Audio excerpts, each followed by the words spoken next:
Në qytetin bregdetar të Vlorës, tregu imobiliar ka pësuar ndryshime të ndjeshme me rritje të çmimeve, kjo për shkak të kërkesave të larta, ndërkohë që për agentët imobiliar situata më e favorshme për blerjen e pronave të paluajtshme në qytetin bregdetar të Vlorës nuk ishte sezoni veror, por muajt shtator-tetor. Për ekspertin imobiliar Daniel Mustafaraj, zonat me kërkesa më të larta mbeten vija bregdetare lungomare, duke nisur nga zona e Skelës u i ftohtë, ndërsa vazhdon me zonën e Radimës. Për sa i përket muajve të fundit, sezoni verës është pak më i qetë se sa pjesa tjetër e vitit. Kur them sezoni verës, e kam fjalën për korrikun dhe gushtin. Janë muajt cilët janë pak më të qetë, për shkak sepse njerëzit vinë më tepër për pushime dhe nuk vinë për të investuar dhe kanë mendimin që në sezon çmimet janë të larta. Shtatori është muaji i cili ka rritje të kërkesës, sepse njerëzit fillojnë dhe vinë posaçërisht për këtë gjë, pra për të investuar, për të blerë. Çmimet normalisht në shtator-tetor janë më të larta se sa pjesa e verës, dhe më saktë çmimet apo kërkesa është më e lartë përpara sezonit verës dhe pas sezonit verës. Atëherë, për sa i përket zonave më të kërkuara, është pjesa e Skelës dhe pjesa e Lungomarës deri në të ftohtë. Flasim për qytetin e Vlorës. Pastaj është dhe pjesa e Radimës që ka goxha prioritet dhe kërkesë shumë të lartë.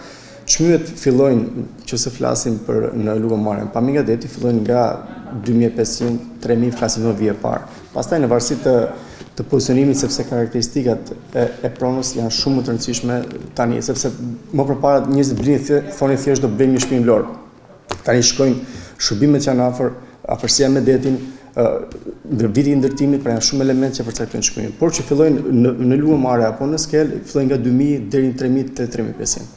Zhvi vjetër, sipas ekspertit, betet më shumë në perspektivë, ndërsa hovë për tregun imobiliar kanë shënuar zona e Kaninës, kjo në sajt të investimeve në infrastrukturën e bypassit. Në plazhin e vjetër akoma nuk është zhvilluar, themi, nuk është se ka shumë ndërtime që njerëzit të kenë alternativë për të bërë një krahasim të çmimeve dhe të se ku të blejnë. Zona e plazhit vjetër është me shumë perspektivë, në një ardhmë jo shumë të largët, do të zhvillohet shumë dhe aktualisht ato që janë në shit janë përgjithsisht shtëpi private dhe çmimet janë shumë të larta. Fillojnë nga po themi 150.000 euro dhe edhe më lart, në varësi të metrave që ka. Dhe Kanina ka një interes të lartë për shkak të bypassit dhe lidhjes që është bërë e bypassit me zonën e të ftohtë, pra njerëzit kanë akses deri nga qyteti shkojnë, nuk është nevojshme të vinë deri tek hyrja apo e qytetit për të kaluar në bypass.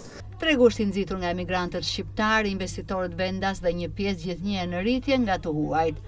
Normalisht blerësit e parë janë shqiptarët që jetojnë jashtë. Shqiptarët e Shqipërisë dhe shqiptarët e Kosovës. Ata janë gjithmonë në kërkim, sepse në qytetet bregdetare ka disa kategori blerësish.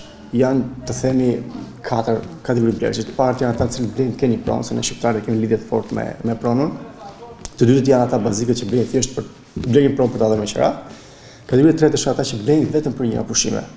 Unë kam blerës që kanë investuar goxha vlera të larta të apartamente, po themi 300, 400 apo 450 milionë vetëm për një pushimesh. Pastaj kategoria 4 janë ata që blejnë për ta rishitur, sepse duke marrë parasysh që çmimet rriten 15-20% çdo vit, kjo bën që ti merr një kthim të investimit shumë shpejt, flasim duke e shitur. Po dhe qërat janë realisht shumë të larta. Sipas ekspertit imobiliar, zona e Orikumit arri nivelet e zonës së Lungomares në Vlorë. Radhima ka marrë një zhvillim shumë madh dhe ka prioritet shumë madh, për shkak sepse Radhima është duke u ndërtuar, po themi nga e para. Pra gjitha projektet që ndërtohen janë projekte me hoteleri, janë projekte me pishina, pra që ti ke mundësinë që ti mund të investosh në një pronë dhe ti mund të marrësh kthim më të shpejt sa qytetet të tjera, sepse për shkak të menaxhimit mund të bëhet vetëm nga strukturat apo ndërtuesi që ndërtojnë rezidencat. Pra gjitha rezidencat po bëhen mirë, plus që zhvillimi i infrastrukturës që u bë, duke qenë se kalon dhe Lungomare treshi atje, e ka arritur shumë prioritet për Radhima. Radhima ka arritur nivelet e Lungomares, pra ka shkuar dhe 3.500 euro metri katror. Patjetër që po pritet rritje çmime sepse kërkesa është gjithmonë e lartë. Është për shkak të 4 kategorive që unë përmenda pak më parë dhe duke marrë parasysh dhe faktin që Vlora është reklamuar shumë dhe jo pa qëllim, pritet që të ketë një interes shumë më të lartë pronave. Investime në Vlorë si projektet e reja rezidenciale për gjatë Lungomares, marina e re turistike në Skelë dhe zgjerimi i portit të jahteve, hotelet dhe resortet luksoze në Orikum, Radhin dhe Zvërnez shihen nga ekspertët si pragu i zhvillimeve dhe në tregun imobiliar, ndërsa Vlora është qyteti që ka një zhvillim të shpejt urban dhe marina strategjike, ka dhe më shumë potencial për rritje afatgjatë.